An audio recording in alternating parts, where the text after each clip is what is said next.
La Academia Escuela de Danza Badó Cherokee.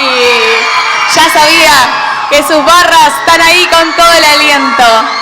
Modalidad, danzas étnicas, jóvenes, solo estudiante. La coreografía se llama Cuña Cherokee, de la coreógrafa Prante Romero Leila Belén. Le damos la bienvenida, ya en escena para brillar, la bailarina Mongelos Baez Helen Vivian.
Fuerte el aplauso, felicitaciones bailarina en su bellísima presentación, Vivian.